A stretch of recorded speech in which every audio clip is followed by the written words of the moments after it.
Quick video, guys. I know you guys are busy and probably trying to get your pump fixed. Today I'm showing you how to change the packing in a Max2000 progressive cavity pump by PSI. Okay, so I know you probably are. The reason you're looking this up is you're already having a nightmare with it. It's a nightmare. All right, so real short, real quick. This is the way you get to your packing, is right here. You got two 3/4 inch bolts, and you got these two plates. They're kind of a jigsaw puzzle. Slide them back out, pry them back out, fish them out, get them out of your way. You got to kind of maneuver them in a certain way to get them out. And then you need to use a tool like this hook or a screwdriver with a long shank to pry that old packing out. It's going to be tight in there because you need to find out where the split in the ring is. It's the best way to try to get it hooked and get it out of there. It's going to be tight because these have probably been tightened to try to prevent the leak, and now you're stuck trying to fish all that stuff out. Removing these bolts and removing this plate is not going to help you get to the packing. Don't waste your time. You could, if you tore the whole pump apart, you might get more room to work, but right now, trust me, this is the fastest way.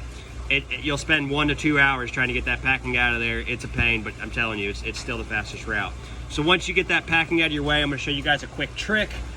You don't need their packing. You could use, it's not as good as their packing, but you could use this braided rope.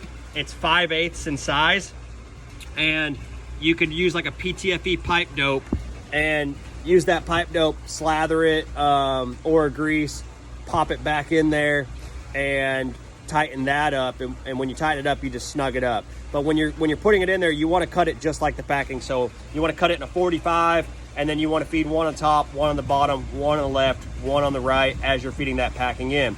You got 3 sets of packing up in the front, you got a ring, and then you got 2 sets of packing in the back towards where you're working, okay? So you got 5 sets of packing inside of this pump from the best of my knowledge.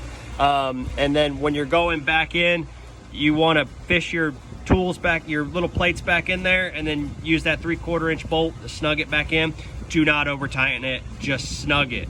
And then also apply grease with some PTFE in it through your grease fitting.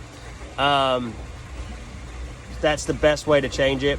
Now you can order their packing directly from PSI and follow the same instructions, but when you're putting their packing in, cover it in like an oil or something before you fish that in there also. Make sure it's lubricated before putting it in. So quick overview, take the 2 3/4 inch bolts out, remove the plates, fish them around, get them out of there, hook and pull all those pieces of packing out plus that plate. It's a pain, trust me, I know. They give you 3 inches of room to work and they give you 8 inches of packing. It makes absolutely no sense, but it is what it is. Then you're gonna cut or place your packing in and stagger your rings where just like on a piston, 1 on the top, 1 on the bottom, 1 on the left, 1 on the right. 3 in, place your ring, 2 in, and then fish your plates back in there, your 2 3/4 inch bolts, and tighten that up. And that's it. That's how you change the packing in a Max2000 progressive cavity pump by PSI. I called them to confirm that this is the correct way to change the packing because I was struggling. If you're watching this video, you're probably struggling. Shoot me a message. I don't mind helping out any way I can if you guys are stumped.